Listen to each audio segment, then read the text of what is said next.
வணக்கம். ஆலமரம் அமைப்பினுடைய இடைவெளி இல்லாத 200 வாரத்தின் முத்தாய்ப்பான 200வது வார நிகழ்வு விருதுநகர் அரசு மருத்துவமனை மருத்துவக் கல்லூரி வளாகத்தில் 6வது தளத்தில் நடக்கிறது.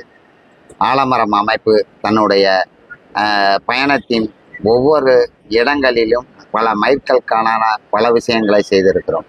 50வது வாரம், 75வது வாரம், 100வது வாரம், 108வது வாரம், 150வது வாரம் என்கிற சிறப்பு தன்மைகளோடு 50வது வாரம் உலக சிட்டுக்குருவிகள் தினத்தோடு மிகச்சிறந்த விழாவாகும்.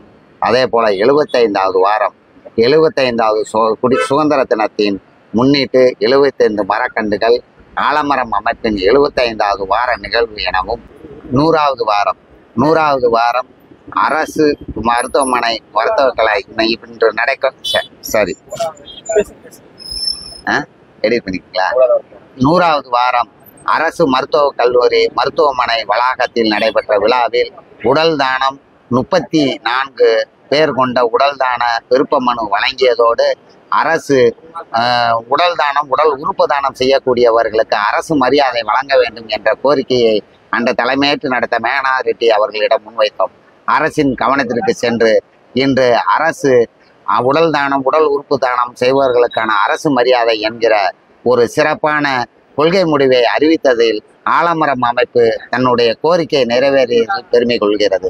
அதே போல 108வது வாரம் 108 மரக்கன்றுகள் நடுதல் மற்றும் 108 ஆம்புலன்ஸில் பணிபுரியக்கூடிய செவிலியர்கள், டெக்னீஷியன் உள்ளிட்டோரை அவர்களை கௌரவப்படுத்தி 108 மரக்கன்றுகளை வைத்து இந்த நிகழ்வை சிறப்பித்தது. அதே போல 150வது வாரம் 150 வார பயணங்களின் தொடர்ச்சியாக அதனுடைய தொகுப்பாக ஒரு சிறப்பு மலர் ஒன்றை ஆலமரம் அமைப்பு வெளிக்கொணர்ந்தது. அந்த மலர் வெளியீட்டோடு உடல் தானம், உடல் உறுப்பு தானம், இரத்த தானம் என தன்னுடைய மனிதாபிமான பணிகளை ஆலமரம் அமைப்பு விரிந்து மரக்கன்றுகள் நடுத்தோடு நிற்காமல் மிகப்பெரிய பங்களிப்பை செய்திருந்தாலும் அன்று பாலின சமத்துவத்தை வலியுறுத்தக்கூடிய வகையில் திருநங்கையர்களை அழைத்து அந்த தமிழர் திருநாள் விழாவாகவும் மலர் வெளியீட்டு விழாவாகவும் 50 விழாவாக மிகச்சிறப்பாக நாம் அந்த ஏற்பாடு செய்திருந்தோம். இன்று 200வது வாரம் 200 வார பயணத்தில் இடைவெளி இல்லாத பயணத்தில் கிட்டத்தட்ட 6800 மரக்கன்றுகளும் 2100 பனை விதைகளும் நடவு செய்து 5 ஊராட்சிகளில் குறுங்காடுகளை அமைத்த பெருமை ஆலமரம் அமைப்புக்கு இருந்திருந்தாலும் கிட்டத்தட்ட நடவு செய்யப்பட்ட மரங்களில் 80% மரங்களே மரக்கன்றுகள் மரங்களாக மாறி இருக்கக்கூடிய நிலையில் 100% மரக்கன்றுகள் மரங்களாக மாற்ற வேண்டும் என்கிற சிறப்பு எண்ணம் தான் இந்த 100வது வாரத்தில் தரு வளர் கற்பேன் திட்டம். மாணவர்களிடம் கொடுப்போம், மரக்கன்றுகளை வளர்ப்போம் என்கிற திட்டம். இந்த 50 பேர் கொண்ட 50 மாணவர்கள் வழங்கக்கூடிய இந்த திட்டத்தில் 50 மாணவர்கள் தொடர்ந்து 20 வார கண்காணிப்பில் மரக்கன்றுகள் மரங்களாக மாற்ற முடிவு செய்து 100% வளர்ச்சியை எட்ட வேண்டிய இலக்கை தான் இந்த நிகழ்ச்சியினோட முத்தாய்ப்பான நிகழ்வாக பார்க்குறோம். அனைவருக்கும் வணக்கம். நான் உங்கள் மரங்களின் நண்பன். இன்றைக்கு ஒரு அற்புதமான ஒரு சூழல்ல இன்று நம்ம கூடியிருக்கோம். 200வது வாரம் ஆலமரம் விருதுநகர் மாவட்டத்தில் ரொம்ப சிறப்பாக இந்த சுற்றுச்சூழல் சார்ந்து மாணவர்களை ஈடுபடுத்தக்கூடிய இந்த மிகப்பெரிய மாபெரும் பணியை செஞ்சுட்டு வராங்க. காலநிலை மாற்றத்துக்கு எதிராக ஒவ்வொரு தனி மனிதனும் இணைய வேண்டும் என்ற நோக்கத்திற்காக இவர்களோட அரும்பாடுபட்டு ஒவ்வொரு வார இறுதிகளிலும் ஞாயிற்றுக்கிழமை காலையில 6 மணிலிருந்து இவங்க தொடங்கி ஒரு அரை நாள், ஒவ்வொரு வாரமும் அரை நாட்களை தன்னோட வாழ்நாள்ல இந்த சுற்றுச்சூழலுக்காக இயங்கிட்டு இருக்காங்க. இந்த வகையில தரு வளர் கற்போன் திட்டத்துல பள்ளி மாணவர்களுக்கு மரங்களை கொடுப்போம், மரங்களை பாதுகாப்போம் அப்படிங்கிற ஒரு திட்டத்தின் கீழாக இவர்கள் நிறைய மரக்கன்றுகளை 200வது வாரத்துல 200 மாணவர்களையும் பள்ளி கல்வி மாணவர்களையும் இதுல 4 பள்ளிகளும் 2 கல்லூரிகளும் பங்கு பெறாங்க.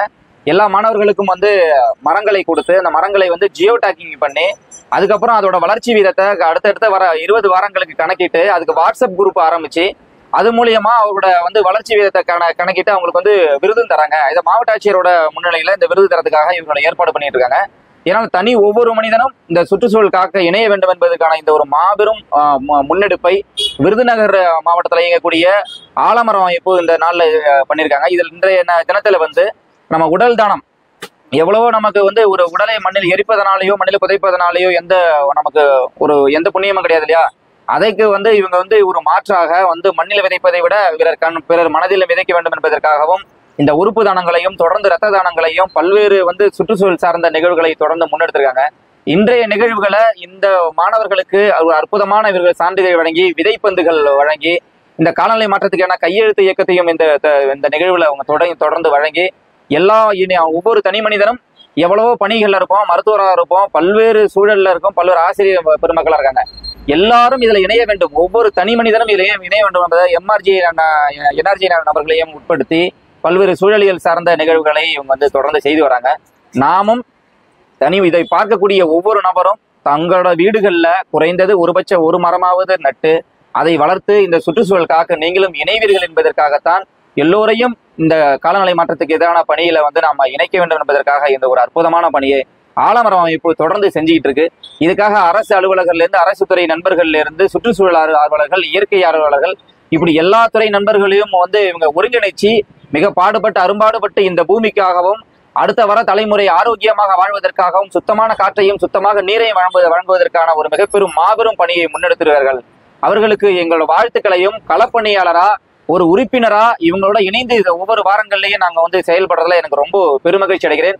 நீங்களும் இந்த பயணத்தில் இணைவீர்கள் என்று நம்புகிறோம். நன்றி, வணக்கம். வணக்கம். என்னோட பேர் சுரேஷ்குமார். நான் ஆலமரம் அமைப்புல தொடர்ந்து ஆரம்ப காலகட்டத்தில இருந்து பயணிச்சுட்டு வந்துட்டு இருக்கேன். எங்களோட மிகப்பெரிய வெற்றி சாதனைன்னு சொல்லி பார்த்தீங்கன்னா, ஒரு 1800 மரங்கள் கொண்ட ஒரு குறுங்காடை உருவாக்கியிருக்கோம். வரலொட்டி கிராமத்தில் அந்த பஞ்சாயத்துக்கு உட்பட்ட பகுதியில் 1800 மரங்கள் கொண்ட குறுங்காடை உருவாக்கி இப்போ அது பார்த்தீங்கன்னா நல்லா செழிப்பாக இருக்குது. அந்த பகுதியில் பறவைகள் ப்ளஸ் நிறைய விலங்கினங்களோட நடமாட்டம், அதாவது பல்லுயிர் பெருக்கத்துக்கு ஒரு சிறந்த முன்னுதாரணமாக இருக்குது அந்த இடம். அதுக்கடுத்து பார்த்தீங்கன்னா ஒரு 2-3 ஊர்ணிகளை தூர்வாரி இருக்கும். அதுலேயும் குறிப்பாக சொல்லணும்னா வில்லிபத்திரி போகிற வழியில் உள்ள ராஜா ஊர்ணியை தூர்வாரி அதை சுற்றி மரக்கன்றுகள் வச்சு ஹெல்த் வாக், இப்போ தமிழ்நாட்டில் தமிழக அரசு பிரபலமாக செஞ்சுட்டு இருக்க ஹெல்த் வாக் திட்டத்துக்கு ஒரு முன்னோட்டமாக நாங்கள் அந்த ஊர்ணி சுற்றிய பகுதிகளில் பார்த்தீங்கன்னா முன்னாடியே ஒரு 2 ஆண்டுகளுக்கு முன்பே அதை நாங்கள் ஒரு முன்னோட்டமாக எடுத்து செஞ்சு வெற்றி கண்டிருக்கோம். இப்போ அந்த பக்கம் போனோம்னா அந்த ஹெல்த் வாக்குக்கான நல்ல ஒரு ஃபீச்சர்ஸ் இருக்கும். அதுபோக பார்த்தீங்கன்னா ரோஸ்கல்பட்டி பஞ்சாயத்துக்குள்ள 200 ஏக்கர் ஊரணி அதை தொடர்ந்து 2 வருடங்களாக நாங்கள் பராமரிப்பு பணி பண்ணி அதில் உள்ள பிளாஸ்டிக் ரிமூவ் பண்ணி, அதுபோக கருவேல மரங்களை அப்புறப்படுத்தி அதன் அதுக்கு ஆப்போசிட்டில் உள்ள அந்த ஊர்ணிக்கான நீர்வரத்து பாதையை சுத்தம் பண்ணி அதோட கரை ஓரத்தில் பார்த்தீங்கன்னா ஆலமர பூங்கா, அதை ஒரு பூங்கா மாதிரி ஒரு அமைப்பில் உருவாக்கிட்டு இருக்கோம். கூடிய விரைவில் நாங்கள் இப்போ தான் கண்டுகள் வச்சு செலுத்தி வளர்ந்துட்டு இருக்கு. கூடிய விரைவில் அது மிகப்பெரிய பூங்காவாக உருவாகி மக்களுக்கு நல்ல பயனுள்ள நிலங்களாக மாறும். இதுக்கு அடுத்த பெரிய முன்னோட்டம் பார்த்தீங்கன்னா எங்கள் குழுவோட தன்மையே பார்த்தீங்கன்னா ஆலமரம் மாதிரி விரிஞ்சு செயல்படணுன்றது தான். ஸோ முதல்ல விருதுநகர் மாவட்டத்துக்குள்ள உள்ள அனைத்து தாலுக்காக்கள்லையும் எங்களோட கிளைகள் உருவாக்கணுன்ற முன்னெடுப்பா சிவகாசியில் ஒரு கிளை உருவாக்கி அங்கேயுமே தொடர்ந்து ஒரு 15 வாரங்கள் தொடர்ந்து பணி போயிட்டு இருக்கு. இது போன்ற தமிழகத்தில் உள்ள அனைத்து தன்னார்வலர்களும் தங்களால் முடிஞ்ச ஒத்துழைப்பு கொடுத்தீங்கன்னா அவங்கவுங்க பகுதிகளில் ஆலமர கிளையை தொடங்குறதுக்கு தமிழகத்தை ஒரு பசுமையான பூமியா, இந்தியாவின் ஒரு முன்னோட்டமான மாநிலமா மாத்துறதுக்கான அனைத்து வேலைகளையும் செய்யறதுக்கு ஆலமரத்திட்ட திட்டம் இருக்கு. அனைத்து பொதுமக்களும் தன்னார்வலரும் உறுதுணையா நின்று இந்த ஆலமரத்தை இன்னும் மேன்மேலும் வளர்த்தெடுக்கணுன்றதை இந்த தருணத்துல கேட்டுக்கிறேன்.